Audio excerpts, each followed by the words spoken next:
Ja, hallo zur dritten und auch schon letzten Folge unserer Daily Videos hier aus Oshkosh.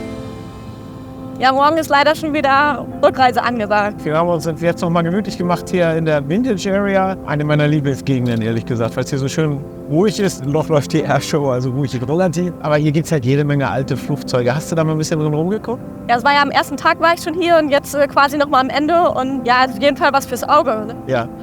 Hier ist ruhig, finde ich. Hier sind wir so unter den Bäumen. Wunderschöne alte Flugzeuge in Mengen, die man sonst nie gesehen hat. Aber heute hatten wir ja eigentlich ein bisschen mehr Act. Ja, genau. Wir hatten ja die Gelegenheit, ein richtig cooles Interview zu führen mit einem Kunstflugpiloten. Genau, der Michael Goulian, der war früher Red Bull Air Race Pilot, kennt also auch insofern Deutschland und Europa gut. Und der tritt hier regelmäßig auf. Und was der uns erzählt hat, 1,5 Stunden vor seinem Auftritt, also kurz bevor er sich zurückzieht, sozusagen in den Tunnel kommt, wie er uns erklärt hat, hat er mit uns nochmal geredet. Ja, super netter Kerl. Total.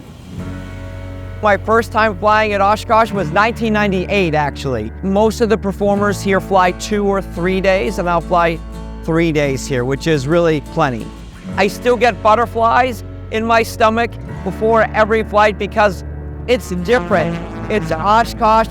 These fans, they know flying, they know aerobatics, so you have to be your best. You know, we're here just before my show starts, and I'm about an hour and a half away. And now's the time that you start to think about the temperature, the density, altitude, where the wind is coming from, all of these things. So I'm watching my friends fly. I'm seeing how the wind and the temperatures are affecting their performance. So that gives me the guidance that I need to perfect mine. And then you'll get out of this heat into the air conditioning, drinking a bunch of water. We've been thinking about sleep for really the past 3 or 4 days, your nutrition, everything to be ready to fly this air show. This airplane is an Extra 330 SC. As many people know, it's built in Germany, and Walter Extra designed a beautiful, beautiful aerobatic machine. There's about 100 of these in the world. My specific airplane has a composite Hartzell propeller on it, which is a little bit different. And it also has a Lycoming Thunderbolt engine, which is a Lycoming factory-built engine, but it's modified by the factory with higher compression. It's balanced, so we get more performance out of the plane.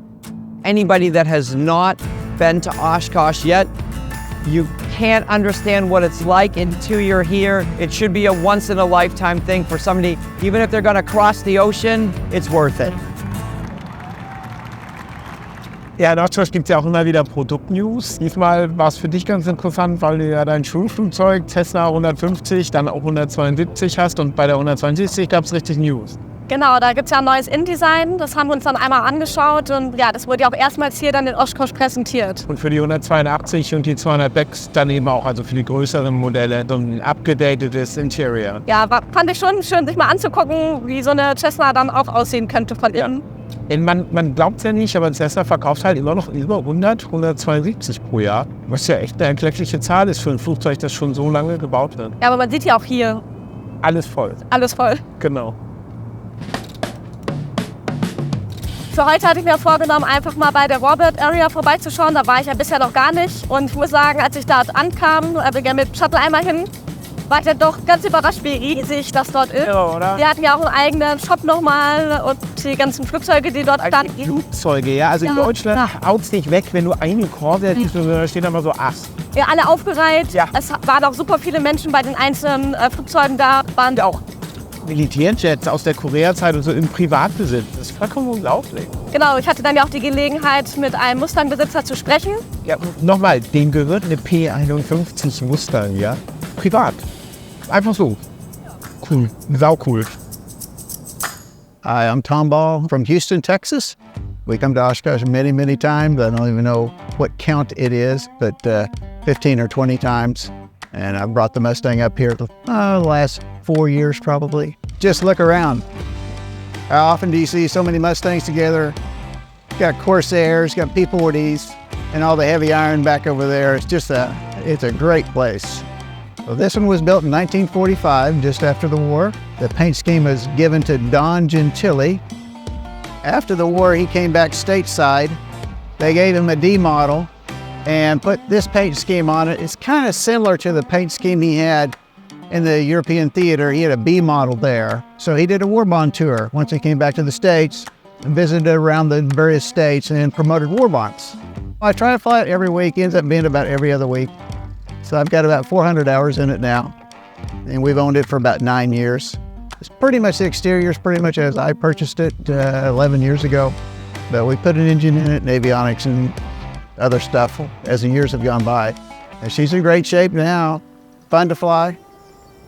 Und ganz zufällig auf dem Weg zum Pressezentrum habe ich ein ganz skurriles Flugzeug gesehen. Ja. Ich bin erst mal stehen geblieben, habe hochgeguckt. Das sah super interessant aus. Ich glaube, das hattest du ja auch mal kurz gesehen. Ja, das passiert einem auch in Oshkosh jedes Jahr, dass irgendwo in der Ecke irgendwas steht, wo dann alle auf einmal sagen, hast du das schon gesehen, hast du das schon gesehen?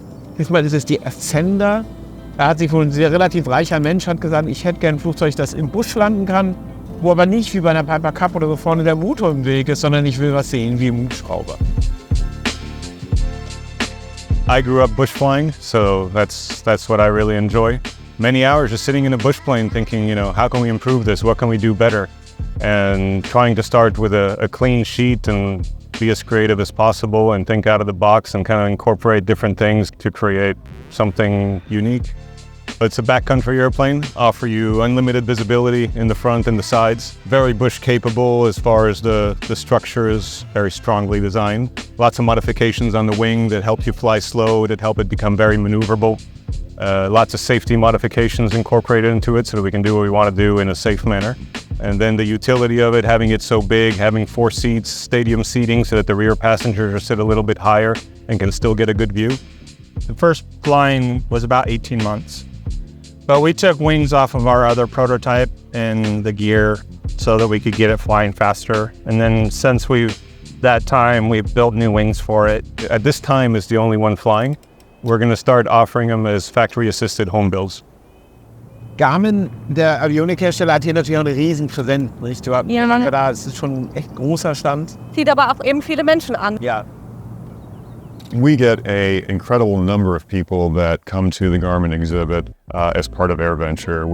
I think we tend to be a destination. We're very honored to be such a popular destination for people that are attending AirVenture.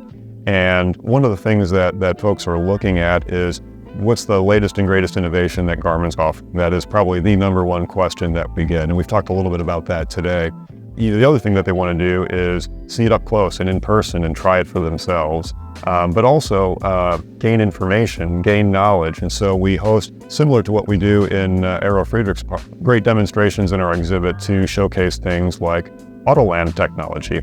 And that's been an incredible innovation and a really popular solution that can help save lives if needed in the right circumstances.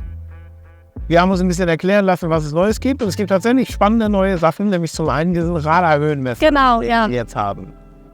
So some of the new products and technologies that we're announcing here at AirVenture are GHA 15. It's a height advisor product for the experimental and light sport aircraft markets. And as the name kind of explains, it's going to give you better information about your altitude above the ground in real time. The height advisor is going to start reading out information digitally on a G3X touch display at about 500 feet. And then starting at about 300 feet, we'll start getting audible call-outs of your height above the ground. It'll start at 300, then down to 200, down to 100, and then 50, 40, 30. 20, 10, 5, 3. And all the way down. So literally, if you can kind of put your mind into the sequence there, but we think it'll be particularly popular with folks that are flying backcountry, landing on grass strips, or even flying over the water where some of that elevation, height above ground information can be a little bit more challenging. It's not a radar altimeter specifically that has a very defined meaning in the aviation vernacular. This is intended to be a kind of a lower cost solution. We're calling it a height advisor, so it does not meet any of the requirements of a radar altimeter. So yeah, we have been getting questions about the serviceability of the GNS 430 and 530 going forward. We actually recently, earlier this year, did start announcing that we will have some limitations of repair capabilities in the future. So really the reality is that the GNS 430 and 530, those products at their origin are 25 years old.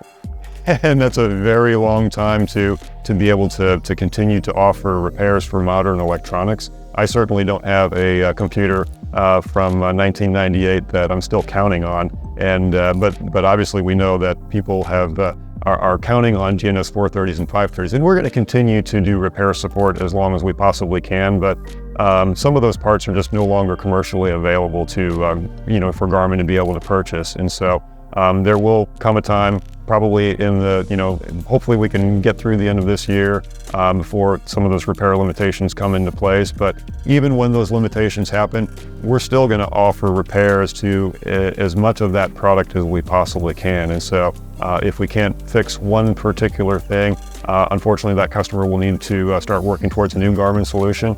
And we've got obviously the GTN 650 and 750 XI that I talked about earlier, which is incredibly popular and also offers all kinds of advancement and capability. Der Pilotshop Skyfox, der hat uns ja bei den Dailies hier in Oshkosh unterstützt. Ja, vielen Dank an der Stelle. Wir haben dann nochmal mit dem Wartungsbetrieb von Skyfox in Hildesheim mit den Vertretern geredet, was die hier in Oshkosh sich anschauen und was sie bei Garmin entdeckt haben. Als Skyfox Maintenance sind wir mit unseren internationalen Händlern ständig in Kontakt. Entsprechend möchten wir uns hier am besten darüber informieren, was es an neuesten Produkten gibt. Deswegen sind wir dieses Jahr auch mit in Oshkosh vertreten und unter anderem auch im Garmin-Zelt mit dabei. Generell ist in Oshkosh natürlich immer die Stimmung super. Ansonsten lohnt sich die Reise hier auf jeden Fall immer. Es ist halt einfach geil zu sehen, wie die Leute hier in Amerika mit der Luftfahrt umgehen. Heute Abend wartet ja noch richtiges Highlight auf uns. Das ist ja die Night Airshow. Die soll ja richtig bombastisch sein mit Feuerwerk und allem drum und dran. Da freue ich mich richtig drauf. Ja, das ist gigantisch und Bilder seht ihr gleich. Und ansonsten, wir machen natürlich immer wieder coole Videos hier auf YouTube. Mit der Glocke könnt ihr darüber informiert werden, wenn es was Neues gibt. Ihr könnt uns auf Facebook folgen, auf Instagram und natürlich in der nächsten Ausgabe vom Fliegermagazin Heft. Da werden wir dann auch ausführlich über Oshkosh berichten. Und natürlich besonders hier auf YouTube. Die Dame neben mir lernt fliegen. Das könnt ihr verfolgen bei Isabella lernt fliegen.